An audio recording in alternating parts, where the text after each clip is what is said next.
What's up, coaches? If you're looking for something to be simple and play fast, this is your channel. Today, we're going to be talking about how to use gift throws in order to protect your running game. All right, so let's go ahead and get into it.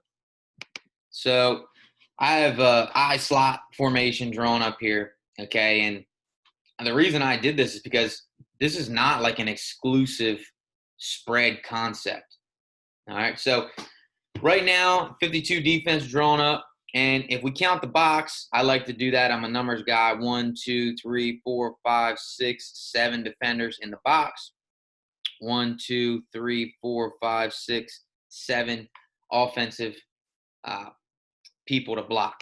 Okay, so let's say we're running some kind of ISO, and it doesn't really matter whether you're running it strong or weak, right?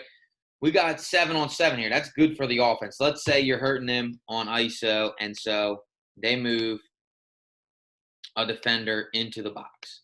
Okay, and now at this point, you are outnumbered by one, right? And maybe your Jimmies are just better than their Joes, and it doesn't really matter, and you can still move the football. Um, and if that's the case, you probably don't need to be listening to me, certainly on this channel. But if let's say your Jimmies are equal to their Joes, this is a play call that's now putting your players in a disadvantage, right? Because you got 7 guys to block 8 guys. Can't do it, right? Maybe you can say, well, we're not going to block the farthest guy from the backside or whatever. But ultimately, this is 8-on-7. And every time you call this inside run, you are basically sending your kids into a disadvantaged situation. So, what can you do? Let's face it, receivers don't really block, anyways, right? So, when you have inside runs, send them on a route, okay? Send them on what we call, or what I call, gift throws, okay? And you can design gift throws in different ways, but whatever they are, they need to be one step concepts. So, you could go hitches. That'd be a quick 3-step hitch, probably no more than 2 yards past the line of scrimmage. You could go hitch or fade on the outside here. So, for example, this receiver would run it based on the corner's leverage. If the corner was down inside 3-4 yards, he's going to run the fade. If this corner is sitting 7 yards off, then he'll run the hitch. So that'll be his rules based upon that defender leverage. And so what this will do is this will protect your run game.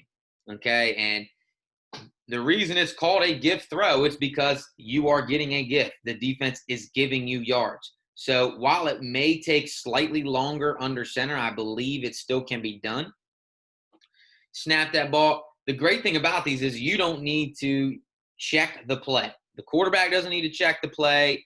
This can be ingrained in the play call. So if you call ISO, instead of having your receiver stalk or push crack or whatever on the backside, you can now have them run these gift throws. And that's just how you teach it. So the quarterback doesn't need to check it. Everybody up front will run ISO. Your backs will still run ISO. Okay.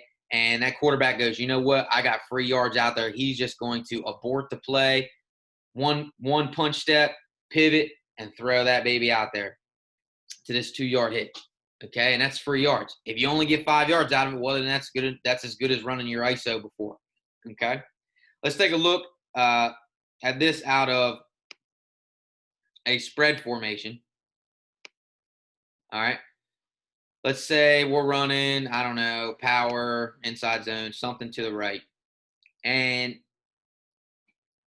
on the front side, let's say we're going to have these gift throws again. Let's say, for the sake of argument, this time we're going to go fade out, quick 2-yard out there, right? You could do whatever you want. You could go two speed outs. It doesn't really make a difference as long as it's a one-step concept out here.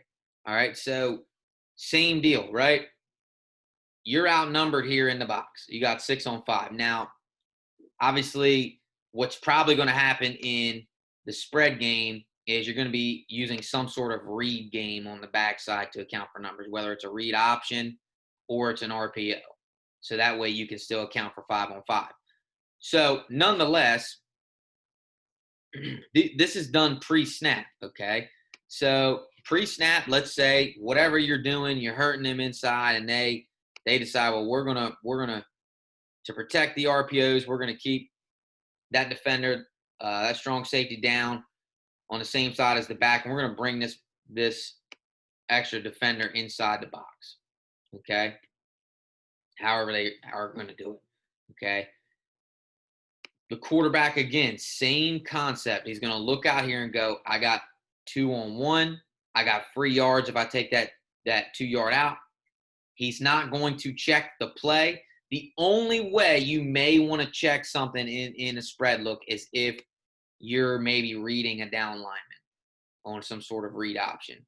You may want to check the protection so that this guy doesn't come screaming. Although I will tell you, I still don't think, even if you don't block them, that they're fast enough to get there. But that's totally up to you. If you wanted to have some sort of just quick check where the quarterback turned around and looked at the A or your running back and just said, hey, block that in. I'm going to take the gift throw. I mean, it just can be that simple. Okay, and they can still run whatever gap scheme concept or zones concept you got going here, and just turn and he's going to get the snap, one step, pivot, and throw it out there to this 2-yard out. Take free yards. This is how you protect your running game. You take those free yards, they move back out, okay, or they have to adjust somehow, okay? All right, guys, thanks for watching. If you enjoyed this video, hit the like button. Please comment below if you have any questions. Hit the subscribe button. Again, be simple and play fast.